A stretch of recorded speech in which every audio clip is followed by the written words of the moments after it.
Pumasok siya sa pinakamaluho na hotel sa syudad. Suot ang simpleng damit. Lahat ay nagkatinginan. Lahat ay nagkunwaring hindi siya nakita. Ngunit isang waitress ang gumawa ng bagay na hindi inasahan ng sinuman at ang sumunod na nangyari ay nagpatahimik sa buong lugar. Kilala ang Grand Victoria Hotel sa pagtanggap ng pinakamakapangyarihang pangalan sa bansa mga negosyante, politiko at celebrity. Ang matitigas nitong salaming pinto ay bumubukas lamang sa mga may dalang bigat ng kayamanan sa kanilang katawan. O iyon, sa pinakamababa, ang pinaniniwalaan ng mga empleyado. Ngayong umaga, mas abala ang lobby kaysa karaniwan. Isang kumbensyon ng mga internasyonal na mamumuhunan ang nagpareserba ng halos lahat ng silid sa premium wing at ang bulungan ng mga mahahalagang boses ay umaalingaw-ngaw sa kininis na marmol na sahig. Si Patricia Reyes, ang pangunahing receptionist, ay nag-aayos ng mga papeles sa counter ng may tumpak na galaw. Ang kanyang mga mata, sanay sa pagtukoy ng mga high-standard na bisita, ay sinisiyasat ang bawat taong dumadaan sa pasukan. At iyon mismo ang dahilan kung bakit siya kumunot noo nang makita niya ang Ginoo. Mayroon siyang kulay-abong buhok na simpleng suklay pabalik. Nakasuot siya ng lumang navy blue na jacket na punit-punit sa manggas, isang kupas na polo shirt at simpleng pantalon. Sa mga paa, sapatos na luma na sa paglipas ng panahon. Sa kanang kamay, isang brown na maletang balat na tila dumaan na sa mga dekada. Dahan-dahang lumakad ang Ginoo sa lobby, tinitingnan ang mga kristal na ilaw na may payapang ekspresyon. Walang pagmamadali sa kanyang mga hakbang, walang kayabangan, tanging ang kalmado ng isang taong nakakita na ng maraming bagay sa buhay. Nagkatinginan si Patricia at Jolina, ang isa pang receptionist, at kapwa sila naglabas ng pino ng ngiti. Ang uri ng ngiti na ibinibigay ng mga mapanghusgang tao kapag iniisip nilang hindi nabibilang ang isang tao sa isang lugar. Lumapit ang Ginoo sa counter. "Magandang araw," sabi niya na may matinding dialekto. "Gusto ko sana ng kuwarto, kung maaari." Hindi man lang tinaas ni Patricia ang kanyang mga mata mula sa mga papeles. "May reserbasyon ba kayo, senyor?" "Wala. Kakarating ko lang sa syudad." Sa wakas ay tiningnan niya ito, ngunit hindi nang may kabaitan. Inikot ng kanyang mga mata ang simpleng damit, ang lumang sapatos, ang antik na maleta.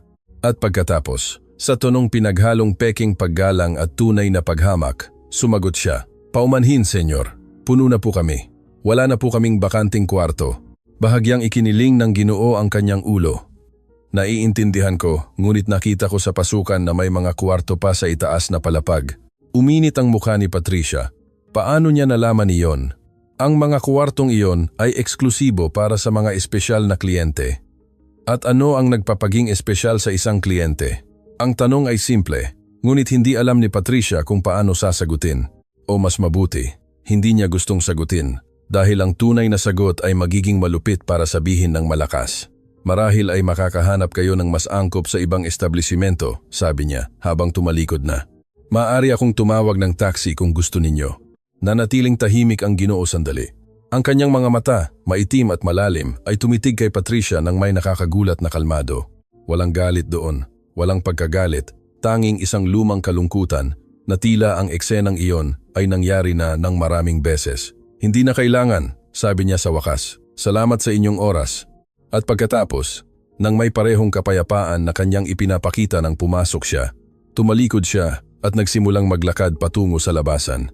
Nang sandaling iyon, lumitaw si Ricardo Mendoza, ang manager ng hotel, sa lobby. Galing siya sa administrative corridor. Inaayos ang kanyang kurbata nang may hangin ng kahalagahan na araw-araw niyang pinapalago. Nang makita niya ang Ginoo na nakasuot ng simpleng damit na palabas, lumapit siya kay Patricia. "Sino iyon?" "Wala namang importante," sagot niya. "Isang Ginoo na gustong magkaroon ng kuwarto ng walang reserbasyon. Malinaw na hindi siya ang uri ng kliyente namin." Tumango si Ricardo nang may pagsang-ayon. "Magandang trabaho. Hindi natin maaaring pabayaan ang kahit sino na makapasok dito. Ang mga investor ay narito sa lahat ng dako. Kailangan nating panatilihin ang pamantayan." Samantala, huminto ang hapon na Ginoo malapit sa pinto. Tinitingnan niya ang kilos sa lobby na tila inaalala ang bawat detalye. At pagkatapos ay may nakakuha ng kanyang pansin. Sa sulok ng restaurant ng hotel, isang dalagita ang nag-aayos ng mga mesa para sa almusal. Mayroon siyang kulay kastanyas na buhok na nakapusod, walang dunggis na uniforme at mabilis na galaw. Ngunit ang pinakanakakakuha ng pansin sa kanya ay ang ngiti. Kahit nag-iisa lang siyang nagtatrabaho, Kahit walang nakatingin, nakangiti siya habang nilulukot ang mga napkin. Nanatili ang Ginoo na nagmamasid sandali at pagkatapos ay dahan-dahang nagbago ng direksyon at naglakad patungo sa restaurant.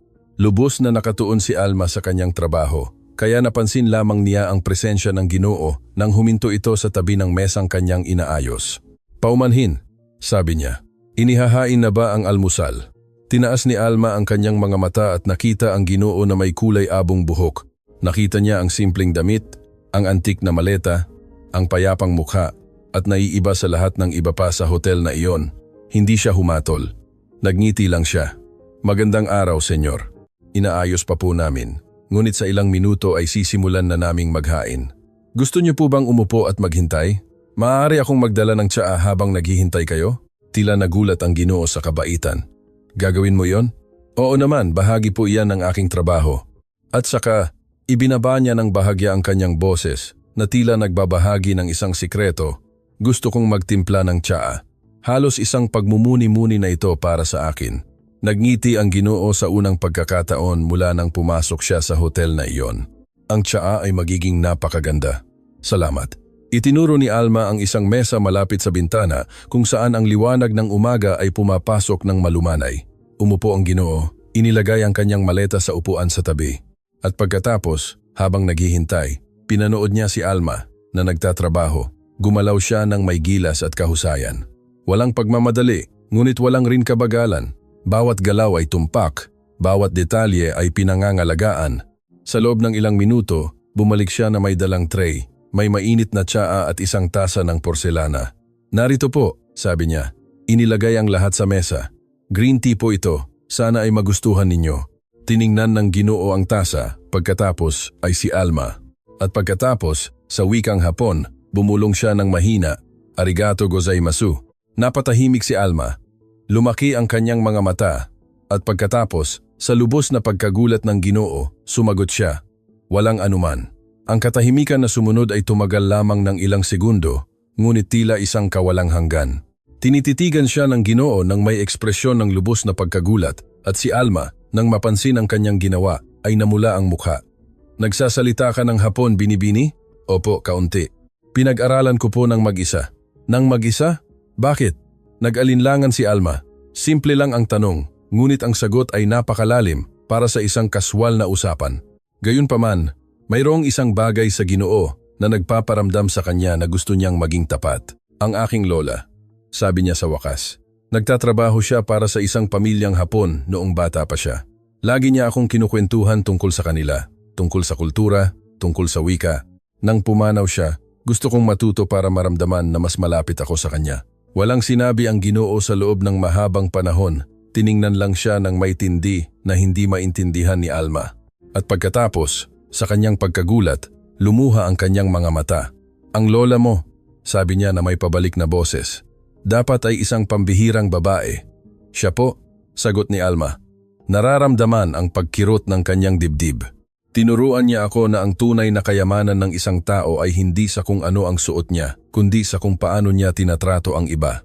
Naglabas ng mahinang tawa ang Ginoo, ngunit hindi ito tawa ng pangungutya, kundi tawa ng pagkilala, na tila ang mga salitang iyon ay tumama sa isang bagay na napakalalim sa kanyang kalooban. "Napakatalino ng iyong lola."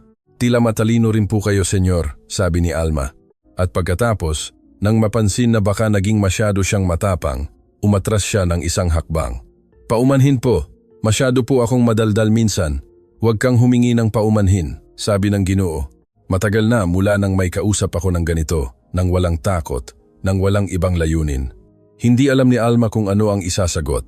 Kaya, nagngiti lang siya at yumuko ng bahagya sa paraang natutunan niya sa mga video ng kultura ng Hapon na pinapanood niya gabi-gabi. "Maligayang pagdating po sa aming hotel, senyor. Sana ay makahanap kayo ng kapahingahan na inyong hinahanap dito." At pagkatapos ay bumalik siya sa trabaho, iniiwan ng Ginoo na mag-isa sa kanyang tsaa. Ang hindi alam ni Alma ay ang simpleng galaw na iyon. Ang maliit na pagyuko ay nagpabago sa lahat dahil ang Ginoo na nakasuot ng simpleng damit ay hindi lamang isang pagod na manlalakbay siya si Kenji Tanaka. At si Kenji Tanaka ay nagmamay-ari ng isa sa pinakamalaking kayamanan sa Japan. Ngunit mas mahalaga rito, siya ang tunay na may-ari ng Grand Victoria Hotel at malapit na niyang matuklasan kung sino ang karapat-dapat at sino ang hindi karapat-dapat magtrabaho sa kanyang establisimento. Ang tsaa na inihain ni Alma ay umuusok pa rin sa tasa, ngunit ang malapit ng kumulo ay isang bagay na mas malaki. Dahan-dahang ininom ni Kenji Tanaka ang kanyang tsaa, nilalasap ang bawat lagok na tila ito ang una sa maraming taon.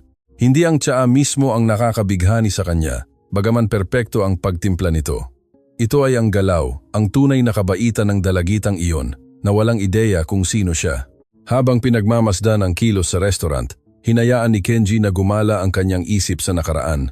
Naalala niya ang kanyang kabataan nang nagtatrabaho siya sa mga pantalan ng Osaka, nagdadala ng mabibigat na kahon sa ilalim ng matinding sikat ng araw. Noong panahong iyon, walang sinumang tumitingin sa kanya ng 2 beses. Walang sinumang nag-aakala na ang payat at pawis na binatang iyon ay bubuo ng isang imperyo. At iyon mismo ang dahilan kung bakit niya ginagawa iyon. 1 beses sa 1 taon, binibisita niya ang kanyang mga ari-arian sa buong mundo, nakasuot ng simpleng damit, nang walang abiso sa sinuman. Gusto niyang makita kung paano tinatrato ng kanyang mga empleyado ang mga ordinaryong tao, mga taong walang kapangyarihan, mga taong walang halatang pera. Ang Grand Victoria Hotel ang pinakabagong acquisition niya. Binili niya ang ari-arian ilang taon na ang nakalipas sa pamamagitan ng isang komplikadong network ng mga kumpanya na nagtatago sa kanyang pangalan. Ang dating may-ari, si Eduardo Santiago, ay nanatiling administrator nang hindi nalalaman na sumasagot siya sa isang taong hindi niya pa nakikita ng personal. Nang matapos ni Kenji ang kanyang tsaa, tumayo siya. Kailangan niyang makakita pa. Kailangan niyang maunawaan kung paano talaga gumagana ang lugar na iyon. Naglakad siya sa pasilyo na patungo sa mga hardin sa loob ng hotel. Ito ay isang magandang espasyo na may mga pandekorasyon na fountain at mga bangko na gawa sa kahoy sa ilalim ng mga punong maingat na pinutol. Ilang bisita ang nagkakape doon, nag-uusap ng mahina tungkol sa negosyo at pamumuhunan. Umupo si Kenji sa isang bangko na malayo at nagmasid. Maya-maya ay napansin niyang hindi lang siya ang nagmamasid. Isang lalaking nasa edad na, nakasuot ng perpektong tahi na madilim na suit, ay naglalakad sa hardin ng may kinakalkulang hakbang. Siya si Ricardo Mendoza, ang manager na nakita ni Kenji sa lobby kanina. Lumalapit siya sa mga bisita ng may malalaking ngiti at matatag na pakikipagkamay, nagtatanong kung sila ay nasisiyahan, kung may kailangan silang espesyal. Ngunit nang magkatagpo ang kanyang mga mata kay Kenji sa malayo na bangko, nawala ang ngiti. Nagbago ng direksyon si Ricardo at naglakad patungo sa kanya na may seryosong ekspresyon. Paumanhin, senyor. May maitutulong po ba ako? Ang tono ay hindi para sa tulong, kundi para sa pakikipag-ugnayan. Nagpapahinga lang ako. Kalmadong sagot ni Kenji. Ang hardin na ito ay eksklusibo para sa mga bisita ng hotel. Naiintindihan ko. Ikinrus ni Ricardo ang kanyang mga braso. Kayo po ba ay bisita? Hindi pa ako nakakakuha ng kuwarto. Sabi ng receptionist, ay puno na. Isang ngiti ng kasiyahan ang sumilay sa mukha ni Ricardo. Oo nga po, sa kasamaang palad, wala kaming bakanteng kuwarto para sa lahat ng uri ng bisita, ngunit maaari akong magrekomenda ng ilang mas abot-kayang establisimento sa lugar. Tinitigan ni Kenji si Ricardo ng matagal. Nakita niya ang kayabangan sa kanyang mga mata. Nakita niya ang bahagyang nakatagong paghamak. Nakita niya ang lahat ng mali sa mga taong nagkakamali ng pag-aakala na ang posisyon ay katumbas ng halaga. Salamat sa inyong pag-aalala, sabi ni Kenji. Dahan-dahang tumayo. Ngunit sa tingin ko, mananatili pa ako ng kaunti. Sumulong si Ricardo, nilalabag ang personal na espasyo ni Kenji. Senyor, kailangan kong ipilit. Ricardo, ang boses ay narinig mula sa kabilang panig ng hardin. Pareho silang lumingon at nakita si Eduardo Santiago na naglalakad patungo sa kanila. Si Eduardo ay isang lalaking may kulay abong buhok sa templo, eleganteng tindig at mga matang nagdadala ng bigat ng mga dekada ng negosyo. Lumapit siya ng may diplomatikong ngiti. Ayos lang ba rito? Kontrolado ang lahat, Senyor Santiago. Mabilis na sagot ni Ricardo. Ginagabayan lang ang ginoong ito tungkol sa aming mga patakaran. Tiningnan ni Eduardo si Kenji at sa isang sandali ay may dumaan sa kanyang mga mata isang anino ng pagkilala, ng pag-aalinlangan ngunit agad itong nawala. Maligayang pagdating sa Grand Victoria, sabi ni Eduardo. Inilahad ang kanyang kamay. Ako si Eduardo Santiago, administrator ng hotel. Kinamayan ni Kenji ang inaalok na kamay. Ikinagagalak kong makilala kayo. Nakatira ba kayo sa amin, senyor? Sa kasamaang palad, hindi ako nakakuha ng kuwarto. Sabi nila ay puno na. Kumunot noo si Eduardo at tumingin kay Ricardo. Puno na? Mayroon tayong kahit 3 suite na available sa North Wing. Namula ang mukha ni Ricardo. Ang mga last-minute na reserbasyon po, senyor. Akala ko po ay mas mabuti, Ricardo, mangyaring magbigay ng kwarto sa Ginoong ito kaagad. Binuksan ni Ricardo ang kanyang bibig para tumutol, ngunit may isang bagay sa tingin ni Eduardo ang nagpatras sa kanya. Opo, senyor. Paumanhin po. Mabilis siyang lumayo. Iniiwan si Eduardo at Kenji na mag-isa sa hardin. Humihingi ako ng paumanhin sa abala, sabi ni Eduardo. Minsan ang mga tauhan ay nagiging masyadong masigasig. Walang problema, sagot ni Kenji. Malaki ang sinasabi nito sa akin tungkol sa kung paano pinamamahalaan ang lugar. Pinag-aralan ni Eduardo ang mukha ni Kenji sandali. Parang kayo ay isang taong marunong magmasid sa mga bagay. Natutunan ko na ang pinakamalaking katotohanan ay nasa maliliit na detalye. Tumango si Eduardo ng dahan-dahan. Maaari ko bang tanungin kung ano ang nagdala sa inyo sa aming syudad? Negosyo, sabi ni Kenji, at mga alaala. Bago pa makapagtanong si Eduardo, lumapit ang isang empleyado na may agarang mensahe. Humingi ng paumanhin si Eduardo at umalis, iniiwan si Kenji na mag-isa muli sa kanyang mga iniisip. Bumalik si Kenji sa loob ng hotel. Gusto niyang muling makita si Alma, ang dalagitang waitress na humipo sa kanyang puso nang may kakaunting salita. Ngunit nang dumating siya sa restaurant, wala na siya doon. Sa kanyang lugar, isang babae na may maitim na buhok at pagod na ekspresyon ang naglilinis ng mga mesa. Lumapit si Kenji. Paumanhin, ang dalagang nagtatrabaho rito kanina. Alam niyo po ba kung nasaan siya? Tiningnan siya ng babae ng may mabait na mata. Si Alma, tapos na ang shift niya sa restaurant. Ngayon ay siguro nasa labahan na siya. Labahan? Opo. Nagtatrabaho siya sa 3 magkaibang departamento, restaurant sa umaga, labahan sa hapon, paglilinis ng mga kuwarto sa gabi. Naramdaman ni Kenji ang pagkirot ng kanyang puso. Ganoon siya kahirap magtrabaho, bumuntong hininga ang babae. Si Alma ay isa sa pinakadedikadong empleyado na nakilala ko.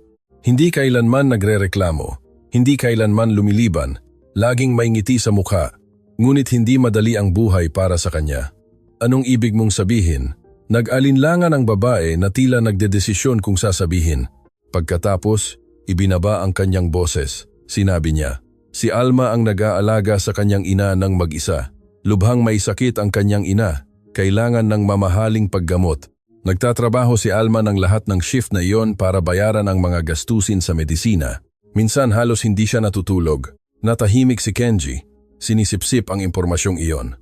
Ngayon, mas naintindihan na niya ang ngiti ni Alma. Ito ay ang ngiti ng isang taong pinipiling maging liwanag, kahit pa napapalibutan ng kadiliman. Ano ang pangalan mo? Tanong ni Kenji sa babae. Aling Marta. Maraming taon na akong nagtatrabaho dito. Aling Marta, salamat sa pagsasabi nito sa akin. Ngumiti siya. Nararapat si Alma sa mga taong nagmamalasakit sa kanya. Sa kasamaang palad. Sa lugar na ito, bihira iyon. Muling nagpasalamat si Kenji at lumayo. Ngunit hindi siya pumunta sa kanyang kuwarto. Sa halip, bumaba siya sa basement ng hotel kung saan matatagpuan ang labahan. Sinalubong siya ng init nang buksan niya ang pinto. Ang malalaking makina ay gumagana ng walang humpay at ang singaw ay nagpapalabas ng hangin na siksik at mahirap hingahan. Sa gitna ng lahat ng iyon, nakita ni Kenji si Alma. Nagtitiklop siya ng mga kumot sa bilis na nakakagulat. Ang kanyang mga braso ay gumagalaw sa patuloy na ritmo. Ang kanyang mukha ay namumula sa init at ilang hibla ng buhok ang kumawala mula sa kanyang pusod. Ngunit kahit doon, sa nakakasakal na kapaligiran, nagtatrabaho siya ng walang reklamo. Napanood ni Kenji sandali nang hindi napapansin at pagkatapos ay nakita niya ang isang bagay na nagpakulo ng kanyang dugo. Pumasok si Ricardo Mendoza sa labahan mula sa likod na pinto. Naglakad siya patungo kay Alma nang may matigas na hakbang at inihagis ang isang tumpok ng tuwalya sa kanyang paanan. Ang mga tuwalya na ito ay hindi maganda ang pagkatiklop. Ulitin mo ang lahat. Tiningnan ni Alma ang mga tuwalya. Pagkatapos ay si Ricardo. Senyor Mendoza, ako mismo ang nagtiklop ng mga tuwalya na ito kaninang umaga. Ayon po ito sa pamantayan ng hotel. Kinukwestiyon mo ba ang aking utos? Hindi po, senyor. Sinasabi ko lang na hindi ka binabayaran para magsalita ng anuman. Putol ni Ricardo. Binabayaran ka para sumunod. At kung hindi ka nasisiyahan doon, bukas ang pinto. Ibinaba ni Alma ang kanyang mga mata. Nilamon ang mga salitang gusto niyang sabihin. Nakita ni Kenji na bahagyang nanginginig ang kanyang mga balikat, ngunit hindi siya umiyak. Sa halip, yumuko siya at nagsimulang pulutin ang mga tuwalya. Ganyan ang mas mabuti, sabi ni Ricardo, na may malupit na ngiti. Alalahanin mo ang iyong lugar. Tumalikod siya at naglakad patungo sa labasan. Nilalampasan si Kenji nang hindi man lang napapansin ang kanyang presensya. Nang sumara ang pinto, lumapit si Kenji kay Alma. Tinaas niya ang kanyang mga mata at nang makilala siya, sinubukan niyang ngumiti, ngunit hindi umabot ang ngiti sa kanyang mga mata. Senyor, ano po ang ginagawa ninyo dito sa ibaba? Naparito ako para magpasalamat sa tsaa, sabi ni Kenji, ngunit tila dumating ako sa isang mahirap na sandali. Mabilis na umiling si Alma. Wala po iyon. Bahagi po iyan ng trabaho. Ang tratuhin ng ganoon ay bahagi ng trabaho. Nanatili siyang tahimik sandali. Pagkatapos, sa mahinang boses, sumagot siya. Kapag kailangan natin ng trabaho, natututo tayong lunukin ang ilang bagay. Hindi iyan tama. Maraming bagay sa buhay ang hindi tama, senyor. Ngunit patuloy lang tayo. Tinitigan siya ni Kenji ng tahimik. Nakita niya ang lakas sa dalagitang iyon, nakita niya ang dignidad na hindi kayang burahin ng anumang kahihiyan, at nakita niya ang isang bagay pa isang bagay na nagpaalala sa kanya ng kanyang sarili, maraming taon na ang nakalipas. Alma, sabi niya, maaari ba akong magtanong? Opo. Bakit mo pinag-aralan ang Hapon ng totoo? Hindi lang ilang parirala, kundi ang wika ng malalim? Huminto si Alma sa pagtitiklop ng mga tuwalya. Lumayo ang kanyang mga mata na tila naglalakbay sa isang lugar na napakalayo. Ang aking lola, sinimulan niya, nagtatrabaho para sa isang pamilyang Hapon sa loob ng maraming taon, ang mga Tanaka. Lagi niyang sinasabi ang tungkol sa kanila ng may labis na pagmamahal, ng may labis na pasasalamat. Sabi niya, sila ay mga taong may dangal, na tinatrato siya bilang pamilya kahit na isa lang siyang katulong. Naramdaman ni Kenji na huminto ang kanyang puso. Tanaka? Opo. Hindi niya kailanman nakilala ang mga anak ng mag-asawa dahil nakatira sila sa Japan, ngunit mayroon siyang larawan nila. Isang magandang pamilya, lagi niyang sinasabi, isang tunay na pamilya. Huminto si Alma at nakita ni Kenji ang mga luha na nabubuo sa kanyang mga mata. Nang magkasakit ang aking lola, ilang taon matapos umalis sa trabaho, nakatanggap siya ng sulat. Galing ito sa Japan. Sa loob ay may sapat na pera para bayaran ang lahat ng kanyang paggamot at isang mensahe na nagsasabing, para sa aming mahal na kaibigan ng may walang hanggang pasasalamat, Pamilyang Tanaka. Umagos na ngayon ang mga luha sa mukha ni Alma, ngunit hindi niya pinunasan. Hinayaan niyang bumagsak ang mga ito ng malaya. Nabuhay pa ang aking lola ng ilang taon dahil sa sulat na iyon, at bago siya pumanaw, pinapangako niya sa akin ang isang bagay. Na pag-aaralan ko ang Hapon, na pararangalan ko ang alaala ng pamilya na iyon na nagparangal sa kanya. At iyon ang dahilan kung bakit ako nag-aaral gabi-gabi, kahit pagod, kahit walang oras, dahil ang pangako sa mahal sa buhay ay sagrado. Hindi makapagsalita si Kenji. Sarado ang kanyang lalamunan, nanlalaki ang kanyang mga mata, dahil alam niya kung sino ang sumulat ng sulat na iyon, ang kanyang mga magulang. Ang pamilyang pinararangalan ni Alma ay ang kanyang pamilya. Ang katulong na tinatrato ng kanyang mga magulang bilang pamilya ay ang lola ni Alma. At ngayon, mga dekada na ang nakalipas, inilagay ng tadhana ang apo ng babaeng iyon sa kanyang harapan. Alma, sabi niya na may pabalik na boses, ano ang pangalan ng iyong lola? Consuelo, sagot ni Alma. Consuelo de la Cruz. Ipinikit ni Kenji ang kanyang mga mata. Ang pangalan ay umalingaw-ngaw sa kanyang isip na tila isang lumang kampana. Consuelo, ang babaeng gumagawa ng pinakamasarap na matamis na natikman niya. Ang babaeng kumakanta ng mga awiting Pilipino habang naglilinis ng bahay, ang babaeng minamahal ng kanyang mga magulang na tila isang kapatid. Kailangan niyang sabihin ang katotohanan. Kailangan niyang sabihin kay Alma kung sino siya. Ngunit bago pa niya mabuksan ang kanyang bibig, bumukas ng marahas ang pinto ng labahan. Muling pumasok si Ricardo. Sa pagkakataong ito ay may kasamang 2 security guard. Ayan siya, sabi ni Ricardo. Itinuturo si Kenji. Ang lalaking ito ay nagpapalipat-lipat sa hotel ng walang pahintulot. Gusto kong ihatid ninyo siya palabas kaagad. Sumulong si Alma. Senyor Mendoza, wala po siyang ginagawang mali.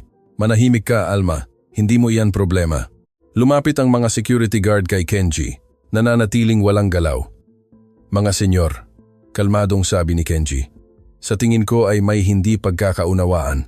Ang tanging hindi pagkakaunawaan dito ay ang pag-aakala mo na maaari kang pumasok sa isang high-end na hotel na nakasuot na parang pulubi, sagot ni Ricardo nang may paghamak. Ngayon, umalis ka na bago ko patawagan ang pulis. Naramdaman ni Alma ang galit na umakyat sa kanyang dibdib. Masyado na iyon. Ang mabait na Ginoo na iyon ay hindi nararapat tratuhin ng ganoon. Senyor Mendoza, sabi niya na may katatagan na ikinagulat niya mismo. Kung ihatid ng mga security guard ang Ginoong ito, sasama ako. Lumaki ang mga mata ni Ricardo. Ano? Narinig ninyo po ako? Hindi po ako mananahimik habang tinatrato ninyo ang isang tao ng ganoon. Namula ang mukha ni Ricardo. Tanggal ka na sa trabaho. Ang mga salita ay bumagsak na tila mga bato sa katahimikan ng labahan. Naramdaman ni Alma na nawawalan siya ng lakas. Naisip niya ang kanyang maisakit na ina, ang mga tambak na bayarin, ang paggamot na hindi maaaring tumigil ngunit hindi siya umatras. Opo, sabi niya na nanginginig ang boses, ngunit matatag. Mas gugustuhin kong mawalan ng trabaho kaysa mawalan ng aking dangal. At pagkatapos ay gumawa siya ng isang bagay na hindi inasahan ng sinuman.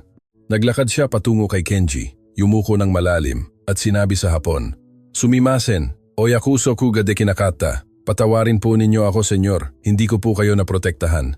Naramdaman ni Kenji na may basag sa kanyang kalooban, isang bagay na matagal nang nakaimbak. Tiningnan niya si Ricardo, ang mga security guard. Ang dalagitang iyon nakakatapos lang isakripisyo ang lahat para ipagtanggol siya. At pagkatapos, sa wakas, nagsalita siya, "Senyor Mendoza?" Sabi niya na ang boses ay hindi na malumanay. "Alam niyo ba kung sino ang tunay na may-ari ng hotel na ito?" Kumunot noo si Ricardo. "Oo naman, ang Oriental Holdings Corporation." "At alam mo ba kung sino ang presidente at nag-iisang shareholder ng Oriental Holdings Corporation?" Ang katahimikan na sumunod ay lubos. Kinuha ni Kenji sa bulsa ng kanyang jacket ang isang pilak na card. Ibinigay niya kay Ricardo. "Ang pangalan ko ay Kenji Tanaka at sa akin ang hotel na ito." Bumagsak ang card mula sa nanginginig na mga kamay ni Ricardo at ang mundo, ayon sa kanyang pagkakaalam, ay gumuho. Ang pilak na card sa sahig ay sumasalamin sa malamig na liwanag ng mga fluorescent lamp sa labahan. Walang gumagalaw, walang humihinga. Ang pangalan na nakaukit sa maliit na piraso ng metal ay nagpabago sa lahat. Kenji Tanaka, presidente ng Oriental Holdings Corporation. Tiningnan ni Ricardo Mendoza ang card na tila isang ahas na handang umatake. Binuksan at isinara niya ang kanyang bibig, ngunit walang lumabas na tunog. Ang dalawang security guard ay umatras ng likas, nagpalitan ng kaba na tinginan. Paralisado rin si Alma, ngunit sa iba't ibang dahilan. Sinusubukan ng kanyang isip na iproseso ang kakatapos lang niyang marinig. Ang mabait na Ginoo na kanyang inihain ng tsaa, na nakausap niya tungkol sa kanyang lola, na kanyang ipinagtanggol sa kapinsalaan ng kanyang sariling trabaho, ay ang may-ari ng lahat ng iyon. Ito ay imposible. Sa wakas, ay nasabi ni Ricardo. Ang may-ari ng hotel? Hindi kailanman, walang sino man ang nakakita. Hindi nila nakita dahil pinipili kong hindi ako makita, sagot ni Kenji. Ang kanyang boses ay nagbago. Hindi na ito ang malumanay na boses ng mapagpakumbabang Ginoo. Ito ay ang boses ng isang taong bumuo ng isang imperyo. Isang beses sa isang taon, binibisita ko ang bawat isa sa aking mga ari-arian, nang walang abiso, nang walang seremonya. Gusto kong makita kung paano tinatrato ang mga tao kapag iniisip nilang walang mahalagang nakatingin, nilunok ni Ricardo. Senyor Tanaka, nagkaroon po ng kakilakilabot na hindi pagkakaunawaan. Kung alam mo lang, iba ang pakikitungo mo sa akin, putol ni Kenji. Iyan mismo ang problema, Senyor Mendoza. Ang pakikitungo na natatanggap ng isang tao ay hindi dapat nakasalalay sa laki ng kanyang bank account. Yumuko si Kenji at pinulot ang card mula sa sahig. Ibinulsa niya ito ng may kalmado, halos meditasyong galaw. Gusto ko na ang lahat ng manager at supervisor ng hotel ay nasa meeting room sa loob ng 1 oras, sabi niya. Lahat, walang labis. Tumango si Ricardo ng mabilis. Opo, senyor. Kaagad po, senyor. Halos tumakbo siya palabas ng labahan. Ang mga security guard ay sumunod sa kanya. Sumara ang pinto ng malakas at muling naghari ang katahimikan. Lumingon si Kenji kay Alma. Nakatayo pa rin siya sa parehong lugar. Ang kanyang mga kamay ay mahigpit na nakahawak sa isang tuwalya sa kanyang dibdib. Tahimik na umagos ang mga luha sa kanyang mukha, ngunit hindi niya alam kung ito ay dahil sa ginhawa, pagkalito, o isang bagay na mas malalim. Alma, malumanay na sabi ni Kenji, bumabalik sa dating malumanay na boses. Ayos ka lang ba? Hindi ko maintindihan, bulong niya. Bakit hindi ninyo sinabi kanina? Bakit hinayaan ninyo akong nasabihin ko ang lahat ng iyon? Dahil kailangan kong marinig. Kailangan kong malaman kung mayroon pa ring mga taong tulad mo sa mundong ito. Mga taong tulad ko? Mga taong tinatrato ang iba ng may dignidad, anuman ang kanilang hitsura. Mga taong nagtatanggol sa mga estranghero, kahit na ito ay may malaking halaga. Mga taong tumutupad sa mga pangako sa mahal sa buhay. Sumulong si Kenji sa kanya. Ang lola mo, si Consuelo. Naaalala ko siya. Lumaki ang mga mata ni Alma. Naaalala po ninyo? Bata pa ako nang nagtrabaho siya para sa aking pamilya. Ngunit naaalala ko ang kanyang ngiti, ang amoy ng mga matamis na ginagawa niya, ang mga kanta na inaawit niya. Ngayon ay bumabagsak na nang walang kontrol ang mga luha ni Alma. Lagi pong sinasabi ng aking lola na ang pamilyang Tanaka ay espesyal, na sila ay mga taong may dangal. Mahal na mahal siya ng aking mga magulang, sabi ni Kenji. At ang kanyang sariling boses ay nagsimulang manginig. Nang malaman nilang may sakit siya, hindi sila nag-alinlangan na magpadala ng tulong. Para sa kanila, si Consuelo ay pamilya. Huminto siya, kinokontrol ang emosyon. At ngayon, mga dekada na ang nakalipas, ang kanyang apo ang naghain sa akin ng tsaa nang may parehong kabaitan na ipinapakita ng kanyang lola. Ang universo ay may mahiwagang paraan ng pagsasara ng mga bilog. Binitawan ni Alma ang tuwalya na hawak niya at tinakpan ang kanyang mukha ng kanyang mga kamay. Ang mga hikbi ay yumanig sa buong katawan niya. Walang sinabi si Kenji, naghintay lang siya na ilabas ni Alma ang lahat ng kailangan niyang ilabas. Nang sa wakas ay huminahon si Alma, tiningnan niya si Kenji ng may pulang mata ngunit determinado. Iniligtas ninyo po ang aking trabaho. Iniligtas po ninyo ang aking ina ng hindi direkta. Dahil kung wala ang trabahong ito ay hindi ko kayang bayaran ang kanyang paggamot. Paano po ako magpapasalamat? Wala kang utang sa akin, Alma. Sa totoo lang, ako ang may utang sa iyo. May utang sa akin. Pinapaalala mo sa akin ang isang bagay na nakalimutan ko. Sa mga nakaraang taon, masyado akong naging abala sa mga numero, kontrata at pagpapalawak na nakalimutan ko ang tunay na mahalaga. Pinapaalala mo sa akin na mas mahalaga ang mga tao kaysa sa kita, na mas mahalaga ang dangal kaysa sa pera. Umiling si Alma. Nagsasalita po kayo na tila gumawa ako ng isang pambihirang bagay, ngunit ginawa ko lang ang dapat gawin ng sinuman. At iyan mismo ang punto, sabi ni Kenji na may malungkot na ngiti. Ang dapat na ordinaryo ay naging pambihira. Ang kabaitan ay naging eksepsyon. Ang paggalang ay naging luho. Baliktad ang mundo, Alma. At ang mga taong tulad mo lamang ang makakabalik nito sa tamang lugar. Inilahad niya ang kanyang kamay. Halika, gusto kong naroon ka sa pulong. Nag-alinlangan si Alma. Ako? Sa pulong kasama ang mga manager? Ngunit isa lang po akong. Hindi ka basta-basta, putol ni Kenji. Ikaw ang pinakamahalagang tao sa hotel na ito ngayon. At kailangan malaman iyan ng lahat. Isang oras pagkatapos, punong-puno ang meeting room ng Grand Victoria. Mga manager, supervisor, coordinator, lahat ay minadali ang pagtawag at ang bulungan ng mga spekulasyon ay bumalot sa kapaligiran. Si Eduardo Santiago ay nakaupo sa ulo ng mesa, sinusubukang panatilihin ang kanyang sarili. Sa tabi niya, tila tumanda ng 10 taon si Ricardo Mendoza sa loob ng 60 minuto. Si Patricia Reyes, na tinawag mula sa reception counter, ay kinakain ang kanyang mga kuko ng kinakabahan. Nang bumukas ang pinto at pumasok si Kenji, agad na naghari ang katahimikan, ngunit ang tunay na gulat ay dumating nang makita nila kung sino ang kasama niya. Si Alma, ang waitress na nakasuot ng simpleng damit at nakapusod na buhok, ay naglalakad sa tabi ng pinakamakapangyarihang tao na nakilala ng sinuman sa kanila. Ang ilang manager ay nagpalitan ng litong tinginan, ang iba ay nagbaba ng tingin, may hinala na kung ano ang mangyayari. Naglakad si Kenji sa ulong mesa. Agad na tumayo si Eduardo. Inaalok ang kanyang upuan. Pakiusap, Senyor Tanaka, umiling si Kenji. Manatili kang nakaupo, Eduardo. Maikli lang ang pulong na ito. Tiningnan niya ang paligid ng silid, pinag-aaralan ang bawat mukha. Ang ilan ay nanatili ang kanilang tingin, ang iba ay mabilis na lumihis. Marami sa inyo ang hindi nakakakilala sa akin. Sinimulan ni Kenji, at hanggang ilang oras na ang nakakaraan. Hindi ko rin kayo kilala, ngunit ngayon, kilala ko na. Kilala ko na ng lubos. Nagsimula siyang dahan-dahang maglakad sa paligid ng mesa. Ngayong umaga, pumasok ako sa hotel na ito na nakasuot ng simpleng damit. Gusto kong makita kung paano ninyo tinatrato ang isang taong tila walang pera. Gusto kong malaman kung ang mga halaga na laging ipinagtatanggol ng aking pamilya ay umiiral pa rin sa loob ng mga dingding na ito.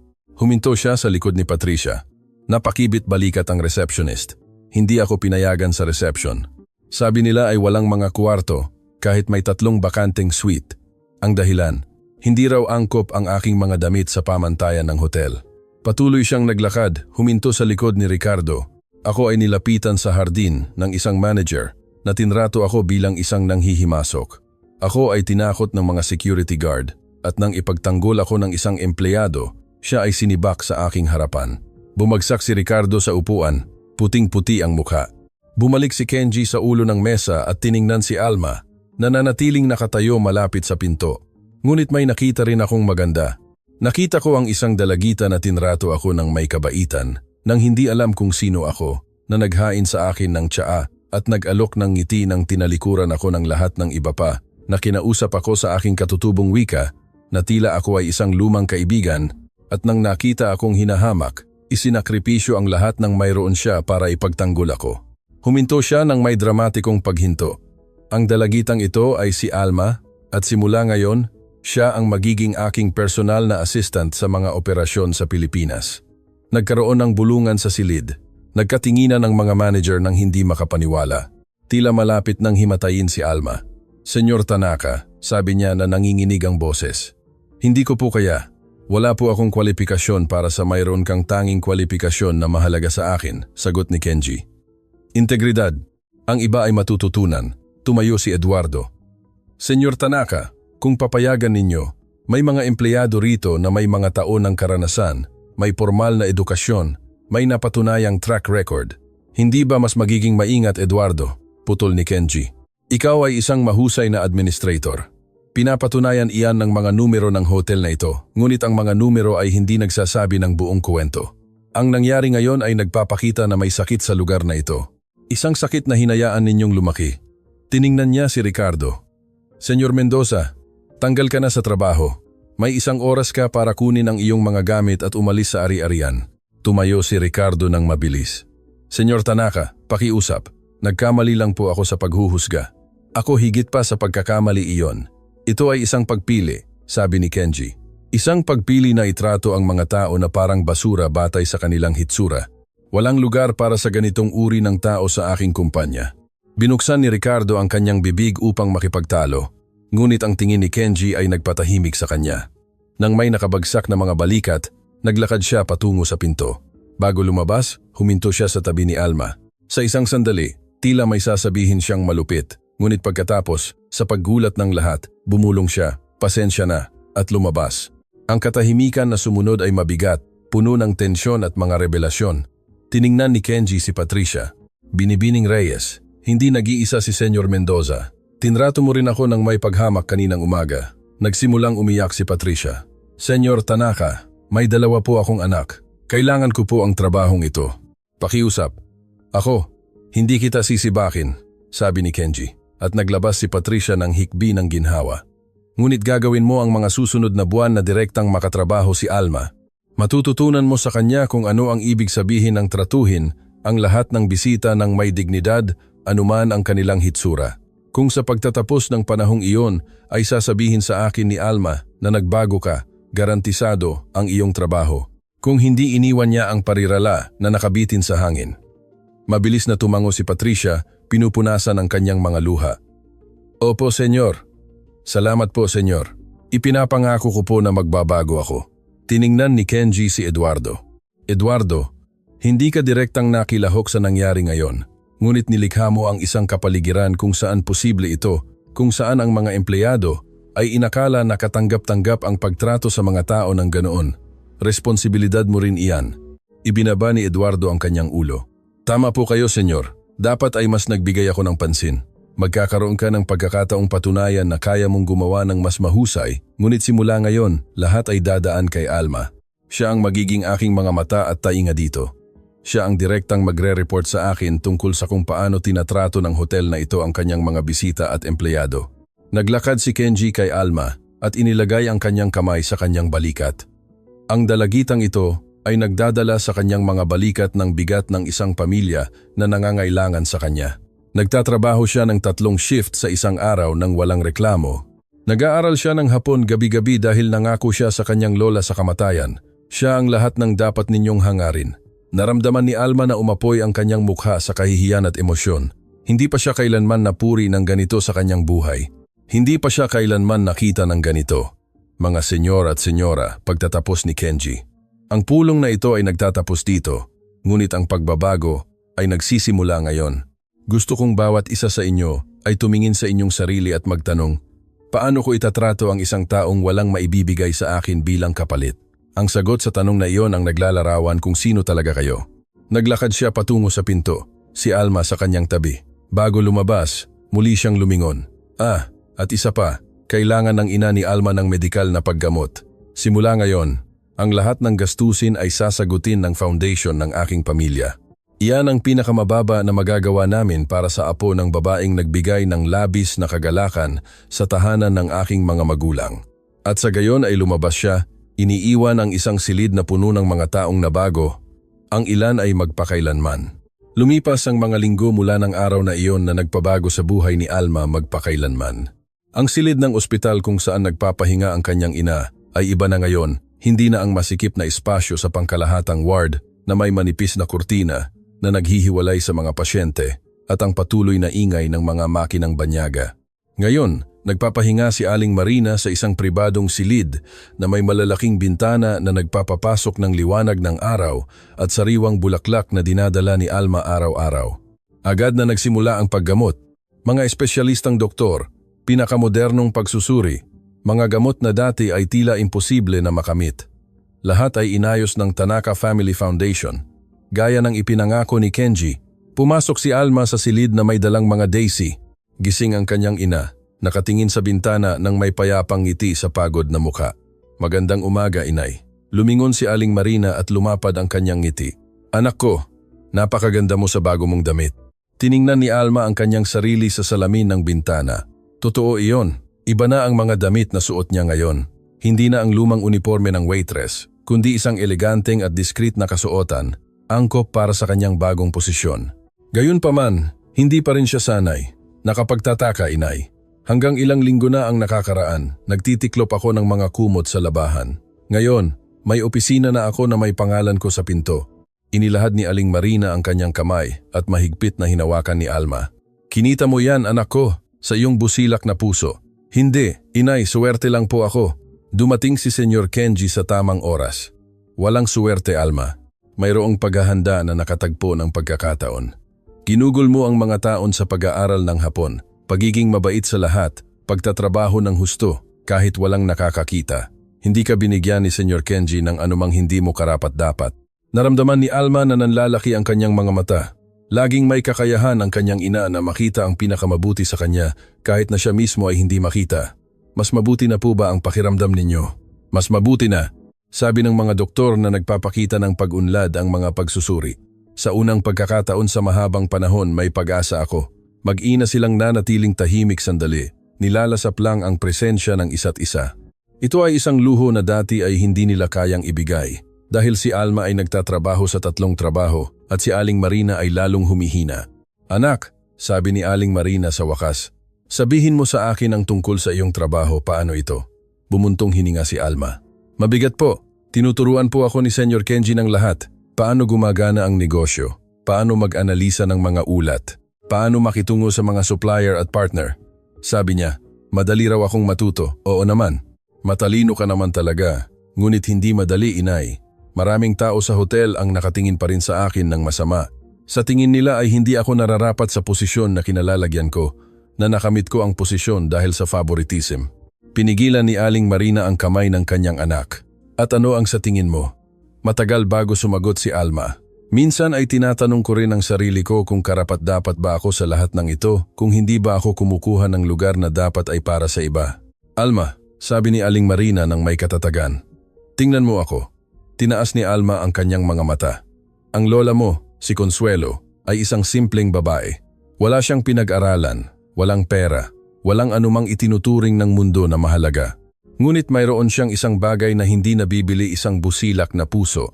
At ang pusong iyon ang nagpakita ng pagmamahal sa pamilyang Tanaka. Ang pusong iyon ang iyong minana. Huwag kang mag-alinlangan dahil sa sinasabi ng iba. Niyakap ni Alma ang kanyang ina ng maingat, nararamdaman ang pag-agos ng mga luha sa kanyang mukha. Mahal na mahal po kita, inay. Mahal na mahal din kita, anak ko. Higit sa lahat sa mundong ito. Nang dumating si Alma sa hotel ng gabing iyon, nakita niya ang di pangkaraniwang paggalaw sa lobby. Nagtatakbuhan ang mga empleyado, may dalang mga bulaklak, nag-aayos ng mga dekorasyon, pinapakinis ang mga ibabaw na malinis na. Huminto siya kay Jolina. Ang receptionist na ngayon ay pumalit kay Patricia sa umaga. Ano ang nangyayari? Tila kinakabahan si Jolina. Espesyal na bisita, tila may darating na mga executive mula sa Japan ngayon. Mga direktor ng Oriental Holdings Corporation, naramdaman ni Alma ang lamig sa kanyang tiyan. Mga executive mula sa Japan, hindi binanggit iyan ni Senyor Kenji. Tila nagulat ang lahat. Nagpapanik si Eduardo. Mabilis na naglakad si Alma papunta sa kanyang opisina. Ang kanyang isip ay gumagana ng mabilis. Bakit hindi nag-abiso si Kenji? Ito ba ay isang uri ng pagsubok? Nang buksan niya ang pinto ng opisina, nakita niya si Kenji na nakaupo sa isa sa mga upuan ng bisita. Tila nag-iisip siya, nakatingin sa bintana nang may ekspresyon na hindi pa nakikita ni Alma sa kanya. Senyor Kenji, ayos lang po ba? Lumingon siya at ngumiti, ngunit hindi umabot ang ngiti sa kanyang mga mata. Alma, maupo ka, pakiusap. Kailangan nating mag-usap. Umupo siya sa upuan sa likod ng mesa, nakaramdam ng kakaiba. Dahil naroon siya habang siya ang umuupo sa lugar ng bisita. Sabi sa akin ni Jolina na darating ang mga executive. Oo, ang aking pamangkin na si Takumi at dalawang direktor ng kumpanya. Hindi sila masaya sa mga pagbabago na ginawa ko dito. Mga pagbabago? Kayo, lalo na, ang inyong promosyon ay nagdulot ng mga komento. Naramdaman ni Alma na bumagsak ang kanyang puso. Sa tingin nila ay hindi ako dapat sa posisyong ito. Sa tingin nila ay tumatanda na ako at nagiging sentimental, na gumawa ako ng desisyon batay sa emosyon, hindi sa lohika ng negosyo. At kayo, Senyor, ano po ang sa tingin ninyo? Tinitigan siya ni Kenji ng matagal. Sa tingin ko, ang pinakamahusay na desisyon na ginawa ko sa loob ng maraming taon ay ang ilagay ka sa silid na ito. Hindi alam ni Alma kung ano ang isasagot, ngunit patuloy si Kenji, kailangan mong maging handa. Susubukin ka ni Takumi. Bata siya, ambisyoso at may napakaibang ideya kaysa sa akin tungkol sa kung paano dapat gumana ang mga bagay. Naniniwala siya na ang negosyo ay puro numero lang, na ang mga tao ay disposable na resources. Tila mahirap po siya. Siya ang aking nag-iisang tagapagmana, sabi ni Kenji na bumuntong hininga. Ang anak ng aking kapatid, na pumanaw na. Pinalaki ko siya mula pa noong maliit, ngunit sa isang punto sa daan nawala siya. Hinayaan niyang ang kapangyarihan ay umakyat sa kanyang ulo. Nakita ni Alma ang sakit sa mga mata ni Kenji, ang sakit ng isang taong nagmamahal sa isang tao at hindi niya maabot. Sa tingin ninyo po ba ay kaya niyang magbago? Hindi ko alam, ngunit marahil ay maipakita mo sa kanya ang hindi ko nagawa. Bago pa makasagot si Alma, bumukas ang pinto ng walang abiso. Isang binata ang pumasok sa silid na tila siya ang may-ari ng mundo. Walang dungis na suit, perpektong ayos na buhok, ekspresyon ng pagiging superioridad na nakalimbag sa kanyang mukha. Sa likod niya, dalawang matatandang lalaki na nakasuot ng madilim na suit. Tito Kenji, sabi ng binata sa hapon. Ganap na binabalewala si Alma. Sa wakas ay nakita rin kita. Bakit ka nasa walang halaga na silid na ito sa halip na sa pangunahing opisina? Kalmadong tumayo si Kenji. Takumi, maligayang pagdating at pakiusap. Magsalita ka ng Filipino. Nasa Pilipinas tayo. Inirapan ni Takumi. Sige, Filipino. Sa wakas ay tiningnan niya si Alma, sinisiyasat siya mula ulo hanggang paa. Ito ba ang sikat na waitress? Ito si Alma, ang aking personal na assistant para sa mga operasyon sa Pilipinas. Naglabas si Takumi ng maikling tawa. Personal na assistant. Kawili-wiling pagpili ng mga salita, Tito. Sa Japan, iba ang tawag namin sa kanya. Naramdaman ni Alma na kumukulo ang kanyang dugo, ngunit nanatili siyang kalmado. Huminga siya ng malalim at sumagot sa perpektong Hapon. Hajime Mashite, Takumi-san, Yoroshiku onegai shimasu. Nag-alinlangan ang ngiti ni Takumi. Malinaw na hindi niya inasahan na magsasalita siya ng kanyang wika. Nagsasalita ka ng Hapon? Opo, sagot niya sa Hapon pa rin. Pinag-aralan ko ng maraming taon dahil sa pagmamahal sa pamilyang Tanaka. Lumiliit ang mga mata ni Takumi. Pagmamahal sa pamilyang Tanaka o pagmamahal sa pera ng pamilyang Tanaka? Takumi, sabi ni Kenji na may babala sa boses. Siya ang aking bisita at empleyado. Tratuhin mo siya ng may paggalang. Ang paggalang ay kinikita, Tito. Hindi ito ipinamamahagi na parang candy. Ang dalawang matatandang lalaki ay nanatiling tahimik. Pinagmamasdan ang pagpapalitan na tila mga manonood ng isang tennis match. Naglakad si Takumi sa paligid ng silid. Hinawakan ng mga bagay na tila sinusuri ang kanilang halaga. Kung gayon, binibining Alma, sinabi sa akin ng aking tito na ikaw ay na-promote dahil tinrato mo siya nang may kabaitan nang nagkunwari siya. Totoo ba iyon? Ito ay isang simplifikasyon, ngunit oo. Kaya karaniwang naging magalang ka sa isang kliyente at nakakuha ng milyonaryong promosyon, tila magandang negosyo. Hindi ko po alam na si Senyor Kenji ang may-ari. At dapat bang mapahanga na naging mabait ka lang dahil hindi mo alam na siya ay mayaman? Naramdaman ni Alma ang patibong sa tanong, ngunit hindi siya umatras. Mabait po ako dahil naniniwala ako na ang lahat ng tao ay karapat-dapat sa kabaitan. Mayaman man o mahirap, makapangyarihan man o hindi. Itinuro po iyan sa akin ng aking lola. Oo. Ang sikat na lola, ang katulong na tinrato ng aking mga lolo't lola bilang pamilya. Huminto si Takumi ng may dramatikong paghinto. Alam mo ba kung bakit nila ginagawa iyon, hindi ba? Hindi dahil sa kabaitan, kundi dahil mas produktibo ang tapat na empleyado. Ito ay basic psychology ng human resources. Sumulong si Kenji. Takumi, tama na. Hindi tito, hindi tama na. Dumating ka sa Pilipinas at sa loob ng ilang linggo ay sinibak mo ang mga manager na promote ang isang waitress. At ngayon gusto mong paniwalaan ko na ito ay mabuti para sa negosyo. Nag-aalala ang mga shareholder, nag-aalala ang mga direktor, nag-aalala ako. Umunlad ang mga numero ng hotel na ito mula nang ginawa ko ang mga pagbabago. Ang mga numero ng isang buwan ay walang kahulugan. Mahalaga ang mga taon at wala tayong mga taon. Tumayo si Alma. Paumanhin po, sabi niya. Sa tingin ko, kailangan ninyong mag-usap ng pribado. Ako ay hindi, sabi ni Kenji. Manatili ka, bahagi ka na nito ngayon. Ikinrus ni Takumi ang kanyang mga braso. Sige, kung bahagi siya nito, hayaan siyang patunayan ang kanyang halaga. Gusto ng mga direktor na narito ng isang demonstrasyon. Gusto naming makita kung ano talaga ang kayang gawin ng dating waitress na ito na magpapatunay sa posisyon na hawak niya. Tiningnan ni Alma si Kenji ng may pag-aalinlangan. Bahagya siyang tumango. Ano po ang nasa isip ninyo? Tanong niya. Nagngiti si Takumi. At mayroong kakaibang kalupitan sa ngiting iyon. Mayroon tayong pulong na naka-schedule bukas, kasama ang mga potensyal na lokal na mamumuhunan. Isang tradisyonal na pamilya, napakayaman, napaka-exacting. Gusto nilang makilala ang bagong administrasyon ng hotel bago magpasya kung sasali sila sa pagpapalawak na pinaplano ng aking tito. Naramdaman ni Alma ang buhol sa kanyang tiyan. At gusto ninyo na ako na ikaw ang mamumuno sa pulong mag-isa, nang walang tulong ng aking tito. Tingnan natin kung ang iyong sikat na kabaitan ay makakumbinsi sa mga taong tunay na nakakaintindi sa negosyo. Umiling si Kenji. Hindi iyan patas. Ilang linggo pa lang natututo si Alma. Hindi mo maaaring kaya ko at gagawin ko. Putol ni Takumi. Kung siya ay kasing espesyal ng sabi mo, hindi siya magkakaroon ng problema. Kung hindi, kung gayon, magkakaroon tayo ng sagot. Ang katahimikan sa silid ay nakakasakal. Tiningnan ni Alma ang mga mukha sa kanyang harapan. Ang mga direktor ay walang ekspresyon. Si Takumi, mapanghamon. Si Kenji, na sa unang pagkakataon mula nang makilala niya ito, ay tila tunay na nag-aalala. Huminga siya ng malalim, naisip ang kanyang ina sa ospital, naisip ang kanyang lola na hindi kailanman umatras sa isang hamon.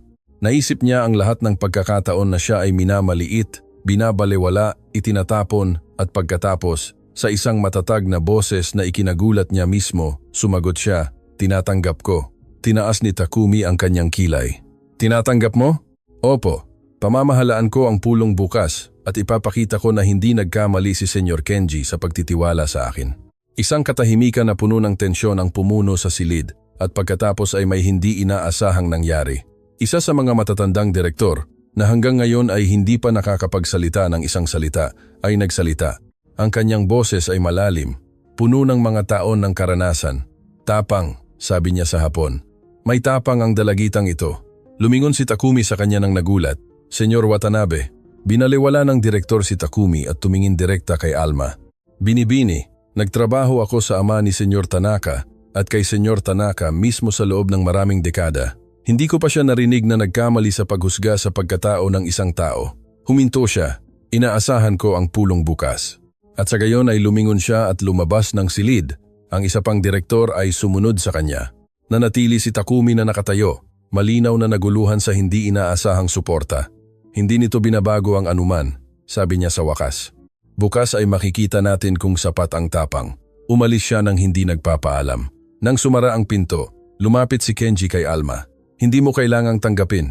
Opo, kailangan ko po, sagot niya. Kung tumanggi ako, hindi niya ako igagalang. At mas mahalaga, hindi ko igagalang ang aking sarili. Pinag-aralan ni Kenji sandali at pagkatapos ay isang tunay na ngiti ang nagpapaliwanag sa kanyang pagod na mukha. Magiging lubos na ipinagmamalaki ka ng iyong lola. Sana nga po, sabi ni Alma, dahil bukas ay kailangan ko ang lahat ng lakas na maibibigay niya sa akin. Ang sumunod na gabi ay mahaba. Nag-aral si Alma ng mga ulat, nag-analisa ng mga numero, naghanda ng mga presentasyon, tumawag sa kanyang ina at sinabi ang nangyayari, at sinabi ni Aling Marina ang mga salita na kailangan niyang marinig. Nang sumikat ang araw kinabukasan, handa na si Alma. Sa pinakamababa, umaasa siyang handa na dahil ang naghihintay sa kanya sa pulong na iyon ay isang bagay na hindi niya, hindi ni Kenji, at maging si Takumi, ay maaaring naiisip. Isang revelasyon na magpapabago muli sa lahat. Mas mabilis na dumating ang umaga kaysa inaasahan ni Alma. Nagpuyat siya buong gabi, inire-review ang bawat detalye ng presentasyon na kanyang inihanda. Mga numero, graph, proyeksyon, lahat ay nakaayos sa walang dunggis na folder, ngunit nanginginig pa rin ang kanyang mga kamay. Nang ang unang sinag ng araw ay dumaan sa bintana ng kanyang maliit na apartment, tiningnan ni Alma ang kanyang sarili sa salamin. Pagod ang kanyang mga mata, ngunit may kakaiba sa mga ito. Isang determinasyon na hindi niya nakikilala o marahil ay laging naroon. Naghihintay lamang ng tamang sandali upang lumitaw. Isinuot niya ang kasuotang inihanda niya noong nakaraang gabi. Diskreto, elegante, profesional. Inipusod niya ang kanyang buhok sa parehong paraan na ginagamit niya noong waitress pa siya dahil ang hairstyle na iyon ay nagpapaalala sa kanya kung sino siya, kung saan siya nanggaling at sa lahat ng kanyang nalampasan upang marating ang kinalalagyan niya. Bago umalis, kinuha ni Alma ang picture frame na nasa kanyang nightstand. Ipinapakita ng larawan ang kanyang lola na si Consuelo na nakangiti ng may ngiti na tila nagpapaliwanag sa buong mundo. Bigyan niyo po ako ng lakas, Lola, bulong niya. Ngayon, kailangan ko ang lahat ng tulong na maaari kong makuha. Tahimik ang Grand Victoria Hotel nang dumating si Alma. Napakaaga pa para sa mga bisita at ilang empleyado lamang ng housekeeping ang naglalakad sa mga pasilyo. Naglakad siya patungo sa pangunahing meeting room kung saan magaganap ang lahat sa loob ng ilang oras. Napakaganda ng silid. Isang kininis na mesa na gawa sa mahogany na sumasalamin sa liwanag ng mga kristal na chandelier, mga upuan na gawa sa balat na mas mahal pa sa sweldo na natatanggap ni Alma noong nagtatrabaho siya sa labahan.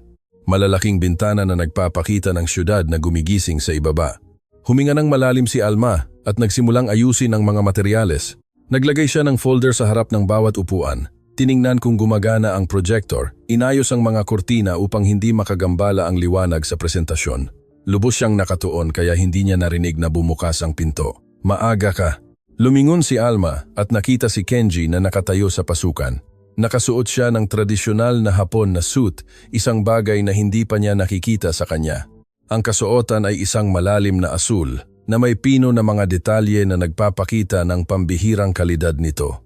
Hindi po ako makatulog. Pag-amin niya. Naglakad si Kenji sa kanya at tiningnan ang paligid ng silid. Ikaw lang ba ang naghanda ng lahat? Opo, gusto ko po sanang siguruhin na walang magkakamali.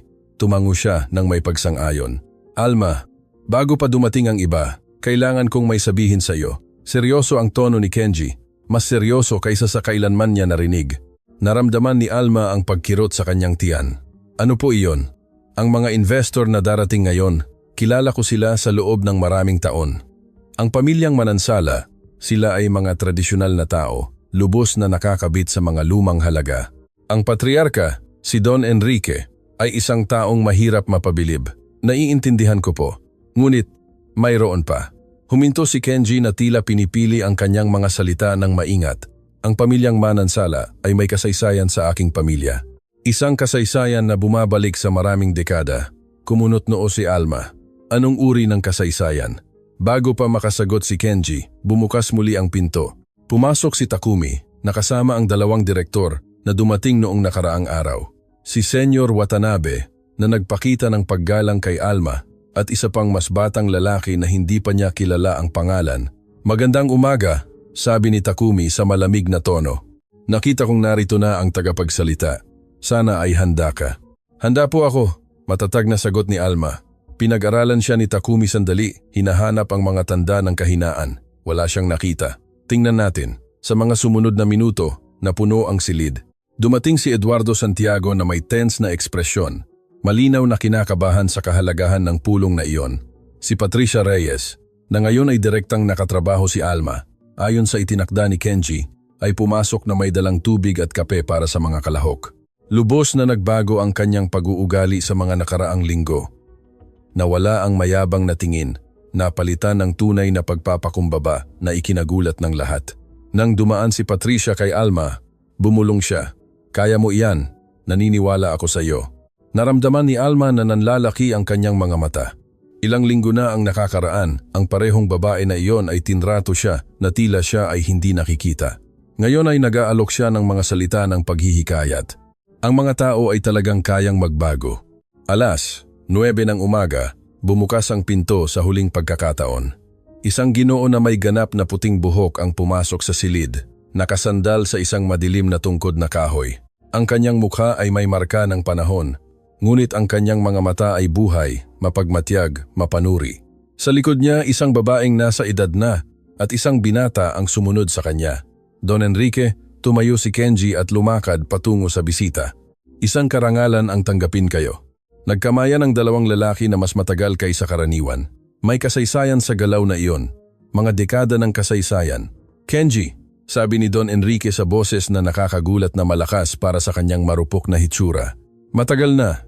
Masyado nang matagal. Kaibigan ko. Tiningnan ni Don Enrique ang paligid ng silid, inaanalisa ang bawat mukha. Nang ang kanyang mga mata ay makatagpo si Alma, huminto siya. Sa isang sandali na tila walang hanggan, pinagmamasdan lamang siya ng patriarka ng pamilyang Manansala. Pinananatili ni Alma ang tingin, bagaman ang kanyang puso ay bumibilis ng husto na sigurado siyang naririnig ng lahat. Ito ba siya? Tanong ni Don Enrique kay Kenji. Ito si Alma, ang dalaga na sinabi ko sa inyo. Dahan-dahang lumakad si Don Enrique patungo kay Alma. Bawat hakbang ng tungkod ay umaalingaw-ngaw sa katahimikan ng silid. Nang makarating siya sa harap nito, pinag-aralan niya ito nang may nakakagulat na tindi. Kamukha mo siya, sabi niya. Sa wakas, naramdaman ni Alma na nanlumo ang kanyang mga binti. Sino po, senyor? Consuelo. Ang pangalan ng kanyang lola na binigkas ng estrangherong iyon ay tumagos kay Alma na parang kidlat. Tiningnan niya si Kenji, naghahanap ng paliwanag, ngunit bahagya lang itong tumango. Kilala po ninyo ang aking lola? Naglabas si Don Enrique ng mahinang tawa, puno ng mga alaala. Kilala ko, bata. Iniligtas ng iyong lola ang aking buhay. Ang katahimikan sa silid ay lubos. Maging si Takumi ay hindi nangahas na makagambala. Naglakad si Don Enrique sa isa sa mga upuan at umupo ng mabigat. Ang babaeng kasama niya, marahil ang kanyang anak, ay pumwesto sa kanyang tabi. Nangyari iyon maraming dekada na ang nakakaraan, sinimulan niya. Bata pa ako, mayabang, puno ng mga katiyakan. May pera ang aking pamilya at inakala ko na mas mahusay ako kaysa sa iba. Nakikinig si Alma nang hindi makakilos. Isang araw, nagkaroon ako ng malubhang aksidente. Nagmamaneho ako ng lasing na parang isang tanga at ang kotse ay tumaob sa isang desyerto na kalsada. Naipit ako sa mga bakal, dumudugo, unti-unting namamatay. Huminto siya, malayo ang tingin. At pagkatapos, sa wala, lumitaw ang isang babae, isang simpleng babae, na nakasuot ng mapagpakumbabang damit na umuuwi mula sa trabaho ng lakad. Maaari siyang dumaan, maaari siyang magkunwari na hindi niya nakita. Kung tutuusin, sino ba ako sa kanya? Isang estranghero lamang. Nagsimulang umagos ang mga luha sa nakukunot na mukha ni Don Enrique. Ngunit hindi siya dumaan. Huminto siya. Pinunit ang sarili niyang damit para pigilin ang aking pagdurugo. Nananatili siya sa akin ng ilang oras, hawak ang aking kamay. Pinananatili akong gising hanggang sa dumating ang tulong. At nang tanungin ko ang kanyang pangalan, Sinabi niya lamang, Consuelo, Consuelo de la Cruz. Naramdaman ni Alma na nanghina ang kanyang mga binti. Mabilis na hinila ni Jolina na tahimik na pumasok para maghain ng mas maraming kape, ang isang upuan para sa kanya. Hindi po kailanman sinabi sa akin ng aking lola ang kuwentong iyon, bulong ni Alma. Hindi niya kailanman sinabi sa sinuman, sagot ni Don Enrique. Sinubukan ko siyang hanapin pagkatapos. Gusto kong magpasalamat, gusto ko siyang gantimpalaan, ngunit nawala siya. Ilang taon lamang pagkatapos, natuklasan ko na nagtrabaho pala siya para sa pamilyang Tanaka sa Japan. Lumapit si Kenji. Ganoon nagsimula ang pagkakakilala ng ating mga pamilya, Alma. Hinanap ako ni Don Enrique maraming taon na ang nakakaraan. Gusto niyang malaman ang tungkol kay Consuelo. Nang malaman niyang pumanaw na siya, labis siyang nalungkot dahil hindi niya kailanman nagkaroon ng pagkakataong magpasalamat ng maayos. Tiningnan ni Don Enrique si Alma nang may matinding tindi. At ngayon, mga dekada na ang nakakaraan, ang kanyang apo ay nasa harap ko, nagtatrabaho para sa anak ng mga Tanaka. Ang mundo ay talagang isang bilog na nagsasara. Si Takumi, nananatiling tahimik sa buong revelasyon, sa wakas ay nagsalita. Napakagaling iyan, ngunit hindi nito binabago ang katotohanan na nandito tayo para pag-usapan ang negosyo. Kailangan pa ring patunayan ni Binibining Alma na karapat-dapat siya sa posisyon na hawak niya. Lumingon si Don Enrique kay Takumi nang may tingin na magpapaurong sa sinumang lalaki. Binata, nagtayo ako ng isang imperyo mula sa wala. Nakita ko na ang libu-libong presentasyon, narinig ko na ang libu-libong panukala, at masasabi ko sa iyo ang isang bagay ng may ganap na katiyakan. Ang karakter ay mas mahalaga kaysa sa anumang spreadsheet. Nang may buong paggalang, Senyor Manansala, hindi nagbabayad ng bill ang karakter. Hindi, ngumiti si Don Enrique. Kung gayon, sabihin mo sa akin kung magkano ang halaga ng buhay ng isang tao dahil isang simpleng babae na walang makukuha ang nagligtas sa akin. At lahat ng aking binuo pagkatapos, lahat ng kayamanan na aking naipon ay umiiral. Dahil pinili ni Consuelo de la Cruz na huminto sa kalsadang iyon. Walang sagot si Takumi. Lumingon si Don Enrique kay Alma. Bini-bini, hindi ko kailangang makita ang iyong presentasyon. Nagpasya na ako. Naramdaman ni Alma na huminto ang kanyang puso. Hindi po ba ninyo gustong pakinggan ang inihanda ko? Gusto ko ng husto, ngunit hindi para magpasya tungkol sa investment. Gusto kong pakinggan dahil sigurado ako na marami kang sasabihin at dahil sa paano man, ang pakinggan ng apo ni Consuelo ay nagpaparamdam sa akin na binabayaran ko ang isang utang na dala ko sa loob ng mga dekada. Tiningnan ni Alma ang paligid ng silid. Nakita si Kenji, sumasang-ayon ng may paghihikayat.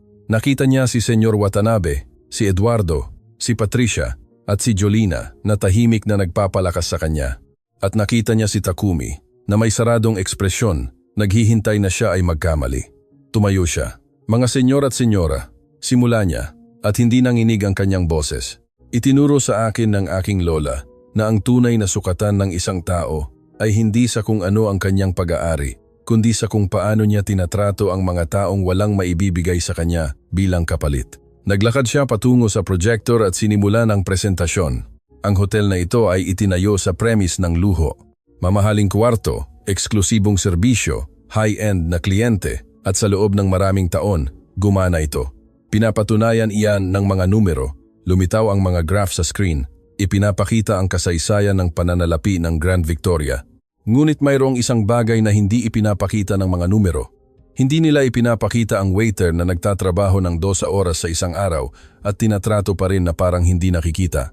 Hindi nila ipinapakita ang chambermaid na naglilinis ng 100 kwarto sa isang linggo at hindi kailanman nakakatanggap ng pasasalamat. Hindi nila ipinapakita ang mapagpakumbabang bisita na tinitingnan ng may paghamak dahil lamang sa hindi mamahalin ang kanyang mga damit. Huminto si Alma. Hinayaan ang mga salita na tumagos. Sa mga nakaraang linggo, ipinatupad ni Senyor Tanaka ang mga pagbabago hindi lamang sa administrasyon, kundi sa kultura ng lugar na ito. Ang mga empleyado na tinatrato ang lahat ng may paggalang ay kinikilala. Ang mga nagdidiskrimina ay pinanagutan at ang mga resulta ay lumilitaw na. Lumitaw ang mga bagong graph, mga index ng kasiyahan ng customer, mga online review, rate ng pagbabalik ng bisita. Sa loob ng ilang linggo, tumaas ng malaki ang aming mga rating. Hindi dahil binago namin ang mga chandelier o inayos ang mga kuwarto, kundi dahil binago namin ang paraan ng pagtrato sa mga tao sa loob ng mga dingding na ito. Tumingin si Alma direkta kay Takumi. Tinanong mo kung sapat ang kabaitan sa negosyo. Sasagutin ko kayo. Ang kabaitan ay hindi lamang sapat. Ito ay mahalaga. Dahil ang mga kliyente ay hindi bumabalik dahil lamang sa magagandang kuwarto. Bumabalik sila dahil naramdaman nila na sila ay tinatanggap. Bumabalik sila dahil tinrato sila bilang tao, hindi bilang naglalakad na pitaka. Sinustini ni Takumi ang kanyang tingin, ngunit mayroong nagbago sa kanyang ekspresyon. Ang mayabang na katiyakan ay nagbibigay daan sa isang bagay na maaaring pagdududa o marahil pagkilala. Ang panukala na dala ko ngayon, patuloy ni Alma, ay simple. Palawakin ang modelo na ipinatupad namin dito sa iba pang hotel ng network. Lumikha ng isang programa ng pagsasanay batay sa dignidad at paggalang. Ipakita sa mundo na ang tunay na luho ay hindi nasa presyo ng pang-araw-araw na bayad, kundi sa kalidad ng pagtrato. Naglakad siya pabalik sa kanyang lugar at tiningnan si Don Enrique. Hindi po iniligtas ng aking lola ang inyong buhay dahil umaasa siya ng gantimpala. Iniligtas niya dahil naniniwala siya na ang lahat ng buhay ay may halaga. Hindi po ako narito ngayon dahil umaasa ako ng pag-apruba. Narito po ako dahil naniniwala ako na ang hotel na ito, ang kumpanyang ito ay maaaring maging iba. Maaaring patunayan na ang tagumpay at pagkatao ay hindi magkasalungat. Umupo si Alma. Ang katahimikan na sumunod ay tumagal ng ilang segundo at pagkatapos ay nagsimulang pumalakpak si Don Enrique ng dahan-dahan sa simula. Pagkatapos ay may mas malakas na puwersa. Sumama ang kanyang anak na babae.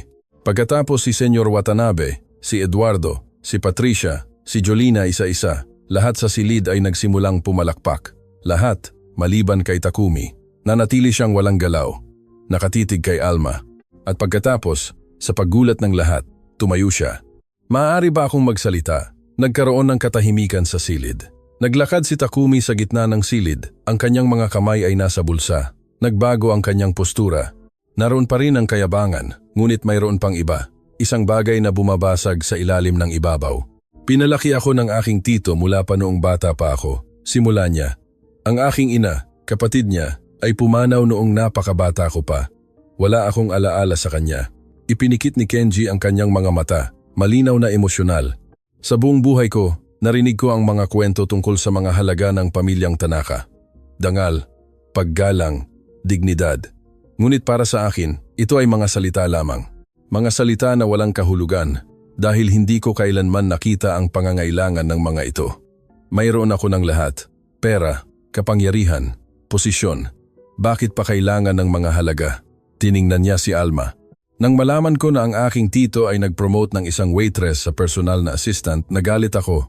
Akala ko ay nababaliw na siya, na sinasayang niya ang mga resources sa sentimentalismo.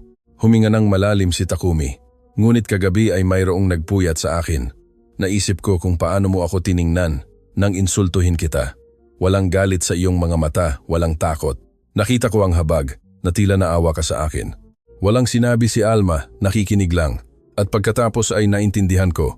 Naawa ka dahil nakita mo ang isang bagay na tinanggihan kong makita na ang lahat ng aking kapangyarihan, lahat ng aking pera ay hindi ako ginagawang mas mabuting tao, ginagawa lang akong mas malungkot na tao. Lumingon si Takumi kay Kenji. Tito, ginugol ko ang mga taon sa pagsisikap na patunayan na karapat-dapat akong magmana ng iyong imperyo, ngunit mali ang paraan ng pagpapatunay ko. Akala ko kailangan kong maging walang awa, malamig, at kalkulado, samantalang sa totoo lang, ang laging gusto mong ituro sa akin ay ang kabaligtaran. Tumayo si Kenji at lumakad patungo sa kanyang pamangkin. Nagkatinginan ang dalawa ng matagal. Takumi, sabi ni Kenji na may pabalik na boses. Ang iyong ina ay ang pinakamabait na tao na nakilala ko. Malulungkot siya nang husto na makita ang iyong pinagdaanan, ngunit magiging ipinagmamalaki rin siya na makita kang kinikilala ang iyong mga pagkakamali dahil ang pagkilala ay ang unang hakbang tungo sa pagbabago. Ibinaba ni Takumi ang kanyang ulo. Pasensya na tito sa lahat. Niyakap ni Kenji ang kanyang pamangkin. Isang mahigpit na yakap, puno ng mga tao ng distansya, sa wakas ay nalampasan. Nang maghiwalay sila, lumingon si Takumi kay Alma. At pasensya na rin sa sinabi ko. Sa naisip ko, hindi ka lang kwalipikado para sa posisyong ito. Ikaw ang tamang tao para dito. Naramdaman ni Alma na umagos ang mga luha sa kanyang mukha, ngunit hindi niya pinunasan. Salamat, sabi niya. Pinukpok ni Don Enrique ang kanyang tungkod sa sahig. Kinukuha ang atensyon ng lahat. Well, sabi niya nang nakangiti. Sa tingin ko ay mayroon na tayong sagot tungkol sa investment. Ang pamilyang Manansala ay kasama. Hindi dahil sa pera na kikitain natin, kundi dahil sa karangalan na maging bahagi ng isang bagay na aprubahan sana ni Consuelo de la Cruz. Nagtapos ang pulong pagkatapos, ngunit hindi doon natapos ang kuwento. Nang gabing iyon, dinala ni Alma si Kenji upang makilala ang kanyang ina sa ospital. Nakaupo si Aling Marina sa kama, mas malakas kaysa sa ilang linggo na ang nakakaraan nang sila ay pumasok. Inay, sabi ni Alma, ito po si Senyor Kenji Tanaka, ang lalaking sinabi ko sa inyo. Tiningnan ni Aling Marina si Kenji nang may mga mata na nagdadala ng mga dekada ng pasasalamat. Kayo pala, Senyor, sabi niya, ang anak ng mga Tanaka. Ang aking ina ay napakabait sa inyong pamilya. Lumapit si Kenji at hinawakan ang kanyang mga kamay ng maingat. Ang iyong ina ay isa sa pinaka-espesyal na tao na dumaan sa buhay ng aking pamilya. At ngayon, sa pagkilala sa iyo at kay Alma, nakikita ko na ang mabuting pusong iyon ay naipasa. Ngumiti si Aling Marina at iyon ay ang parehong ngiti na mayroon si Consuelo sa larawan na hawak ni Alma. Iniligtas ninyo po ang aking buhay. Alam ninyo po ba? Sa paggamot na ito, sabi po ng mga doktor na bumubuti ako araw-araw. Hindi ko iniligtas ang anuman, sagot ni Kenji. Ibinalik ko lang ang kaunti mula sa ibinigay ng iyong ina sa aking pamilya at mula sa ibinalik ng iyong anak sa akin nang kailangan ko ito ng husto. Lumapit si Alma at niyakap ang kanyang ina. Pinagmamasdan ni Kenji ang dalawa na may tahimik na luha na dumadaloy sa kanyang mukha. Doon, sa silid ng ospital na iyon, nagtagpo ang tatlong henerasyon. Ang nakaraan, ang kasalukuyan, at ang hinaharap, pinag-isa ng isang hindi nakikitang hibla ng kabaitan na dumaan sa mga dekada at karagatan. Pagkalipas ng mga linggo, ang Grand Victoria Hotel ay naging benchmark sa industriya, hindi dahil sa mga kristal na chandelier o sa mga marangyang kuwarto, kundi dahil sa pagtrato na inaalok nito sa bawat taong dumaan sa kanyang mga pinto. Ang mga empleyado ay pinahahalagahan, ang mga bisita ay iginagalang, at ang kwento ni Alma, ang waitress na nagsabing, maligayang pagdating sa hapon, ay kumalat sa buong mundo. Bumalik si Takumi sa Japan, ngunit naiiba na sa kanyang pagdating. Ipinatupad niya ang parehong mga pagbabago sa iba pang hotel ng network na naging isa sa pinakamalaking tagapagtanggol ng modelo na iminungkahi ni Alma. Sa kanyang mga lecture, laging kinukwento niya ang kwento kung paano tinuruan siya ng isang dalagang Pilipino na ang tunay na kapangyarihan ay hindi sa pagpapahiya sa iba, kundi sa pagtataas sa kanila. Naging isa sa mga pinakamahusay na empleyado ng hotel si Patricia. Hindi na kailanman siya tumingin sa isang bisita ng may paghamak. Hindi mahalaga kung ano ang suot niya. Madalas niyang sinasabi na binigyan siya ni Alma ng pangalawang pagkakataon at hindi niya ito sasayangin. Nanatili si Eduardo bilang administrator, ngunit ngayon ay may bagong layunin. Bawat desisyon na kanyang ginagawa ay dumaan sa filter ng isang simpleng tanong. Pinaparangalan ba nito ang mga taong nagtatrabaho dito? At si Alma. Nanatili si Alma kung sino siya. Ang dalaga na tinatrato ang lahat ng may dignidad, na ngumingiti kahit walang nakakakita, na tumutupad sa mga pangako sa mahal sa buhay. Isang gabi, matagal na matapos ang lahat ng iyon, nasa lobby ng hotel si Alma nang pumasok ang isang Ginoo na nakasuot ng simpleng damit. Tila pagod siya, may dalang lumang maleta, tinitingnan ang paligid ng may pag-aalinlangan. Lumakad si Alma sa kanya at ngumiti. Maligayang pagdating sa Grand Victoria, Senyor. Paano po ako makakatulong sa inyo? Tila nagulat ang Ginoo sa kabaitan. Naghahanap po ako ng kuwarto, ngunit baka masyadong mahal ang lugar na ito para sa akin. Inilagay ni Alma ang kanyang kamay sa balikat nito. Dito po, hindi kami humuhusga sa sinuman sa pamamagitan ng kanilang hitsura. Kayo po ay aming bisita. Halika, personal ko po kayong sasamahan sa reception. At habang naglalakad sa tabi ng estrangherong iyon, tumingala si Alma at ngumiti dahil sa kung saan alam niyang nakatingin ang kanyang lola na si Consuelo at ipinagmamalaki siya